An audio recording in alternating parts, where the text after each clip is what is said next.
اب سے کچھ پہلے تک ان کا معاملہ یہ تھا کہ اسلام ایز اے مذہب سے ہماری کوئی دشمنی نہیں، ہم اسلام as a then, political Islam, یہ نظام کی بات جو تم کرتے ہو، یہ خلافت کا نام جو لیتے ہو، یہ ہم برداشت نہیں کر سکتے، نتھنگ ڈوئنگ۔ اب ہوتے ہوتے وہ یہاں تک آ گئے ہیں کہ اصل میں تو سارے برائی کے بیج ان کے خیال میں مذہب میں۔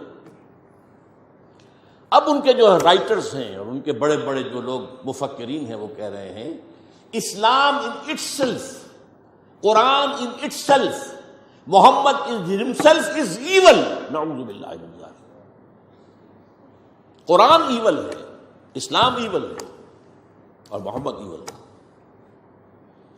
تو یہ ایک عظیم جنگ ہے اسلام اور مسلمانوں کے خلاف، اسلامی تہذیب و تمدن کے خلاف۔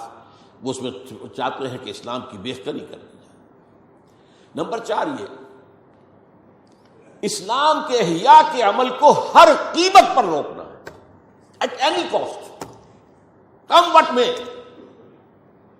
جہاں بھی سر اٹھائے گا کچل دینا، یہ ان کا چوتھا ہدف ہے۔ 5واں، یہ ذرا لمبی سی بات ہے تھوڑی سی، یہ ہے ایک علاقائی پروگرام، ایک بہت بڑی جنگ ہونی ہو تو ہو اور ہو جائے اور جلد از جلد ہو جائے، آرمیگیڈون، نتیجے میں گریٹر اسرائیل قائم ہو جائے، تاکہ پوری دنیا میں جو ڈائسپورا میں ابھی اسرائیلی پھیلے ہوئے ہیں وہ آ جائیں یہاں، مسجد اقصی اور گنبد صخرہ گرایا جائے، 3rd ٹیمپل حضرت سلیمان کا بنایا ہوا معبد تیسری مرتبہ تعمیر کیا جائے، اس میں حضرت داؤد کا تخت لا کر رکھا جائے۔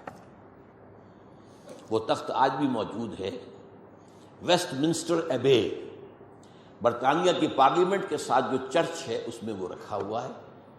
وہ ایک پتھر تھا جس پر حضرت داؤد علیہ السلام کو بٹھا کر ان کی تاج پوشی کی گئی تھی، وہ رہا ہے، ہیکل کے اندر موجود رہا۔ وہاں سے ٹائٹس رومی لے گیا سن 70 میں اسے، روم سے گیا آئرلینڈ، آئرلینڈ سے آیا اسکاٹ لینڈ سے آیا برطانیہ، اب وہ وہاں موجود ہے، اور برطانیہ میں بادشاہ ملکہ کی کورونیشن جو ہوتی ہے اسی پتھر پر بٹھا کر ہوتی ہے۔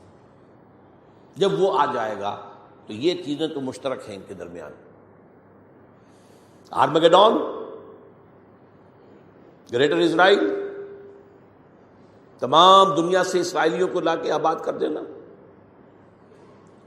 اور ٹیمپل آف دی ماؤنٹ کی تعمیر، اور اس کے لیے مسجد اقصی اور گنبد صخرہ کو گرا دینا، اور تھرون آف ڈیوڈ لا کے رکھ دینا۔ اس کے بعد عیسائیوں کے نزدیک حضرت مسیح نازل ہوں گے اور اس تخت پر بیٹھ کر دنیا پر حکومت کریں گے۔ یہاں ہمارا ان کا عقیدہ کچھ آ کر مل جاتا ہے، اور اس یہودیوں کے نزدیک ان کا جو مسیحا جس کے وہ منتظر ہیں وہ آئے گا، جس کو ہم کہیں گے دجال، المسیح الدجال، ان کا مسیحا جھوٹا، وہ آ کر بیٹھے گا اور وہ دنیا پر حکومت کرے گا۔ یہ ہیں ان کے اہداف۔ اب دیکھیے میں تھوڑی تھوڑی تقسیم آپ کو بتا دوں۔ اس کے بعد کیتھولک یہ چاہتے ہیں کہ فلسطین میں ایک کیتھولک ریاست قائم ہو جائے، یہاں فرق ہے اب ان میں۔ یہودی چاہتے ہیں کہ اسرائیلی ریاست قائم ہو جائے۔ اچھا، کیتھولکس اور یورپینز اتنے زیادہ پرو یہودی نہیں ہیں جتنے کہ پروٹیسٹنٹس اور ایونجلسٹ اور نیوکونز ہیں برطانیہ اور امریکہ۔ ان میں تھوڑے فرق جو ہیں اس اعتبار سے رہتے ہیں۔ اب یہی وجہ دیکھیے کس قدر زمین و آسمان کا فرق ہوا۔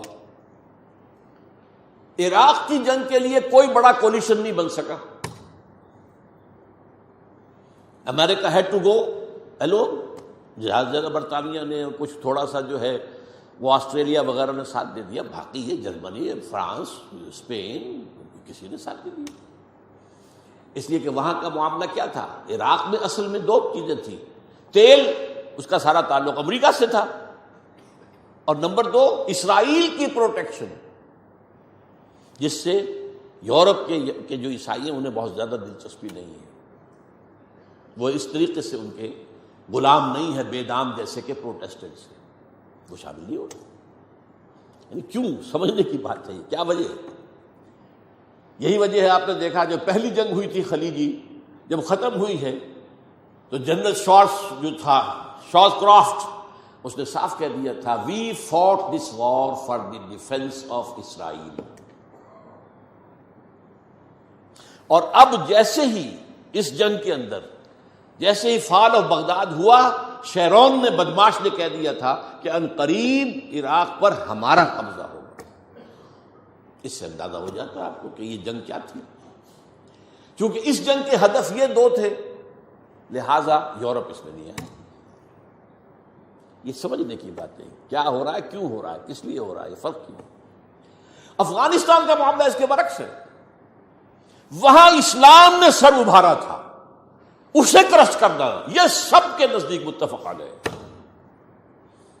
تاریخ انسانی کی عظیم ترین کولیشن بن گئی، عظیم ترین. اس کے لیے اپنے ہاں کی رائے عامہ کو ہموار کرنے کے لیے اپنے ٹوین ٹاورز خود گرائے بدماشوں نے، تاکہ غیظ اور غضب پیدا ہو جائے امریکی قوم کے اندر، اور وہ ہر طرح کی ہماری دولت جو ہے سینکشن کرنے کو تیار ہو جائیں جنگ کے لیے. ڈیزی کٹرز آ گئے، سب کچھ آ گئے، اور وہاں آ کر پنجے گاڑ دیے گئے. اور وہاں آپ کو معلوم ہے نیٹو کی فوجیں بیٹھی ہوئی ہیں. امریکہ کم ہے، نیٹو زیادہ ہے. اس لیے کہ میں یہ سمجھتا ہوں کہ ان کے علم میں احادیث نبویہ ہیں، یہ جاہل نہیں ہیں.